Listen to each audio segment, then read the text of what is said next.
বুড়ো, তোমার বুড়ো বন্ধুর কি ভীমরতি ধরেছে? কলকাতায় কি কোনো মেয়ে পায়নি যে এখানে মরতে এসেছে? কেন রে দিদি ভাই, তোর ছেলে পছন্দ হয়নি? আজ তো হুতুম প্যাঁচা একটা। তবে শুনে রাখো, আমি ওই ভ্যাবলা রামটাকে কিছুতেই বিয়ে করব না। যত সব দেখলাম, ওই ভ্যাবলা রামটা স্নান করতে বাথরুমে ঢুকছে, বাথরুমের জলের চাবিটা বন্ধ করে দিলাম। এবার বোঝো ঠেলা ভ্যাবলা রাম।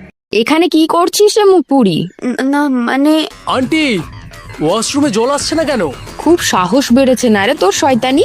সারা দিন শুধু বদ কাজের ঝুড়ি নামানো। দাঁড়া তুই হারামজাদি, আজ তোর একদিন কি আমার একদিন। মামি কোথা থেকে একটা বাঁশের কঞ্চি জোগাড় করে এনেছে, মামি ওটা দিয়ে এক ঘা দিল আমার হাতে, ব্যথায় কেঁদে ফেললাম আমি। স্টপ ইট আন্টি, কি করছেনটা কি আপনি? এভাবে কেউ কাউকে মারে? সৌমু বাবা, তুমি এসবে পড়ো না বাবা।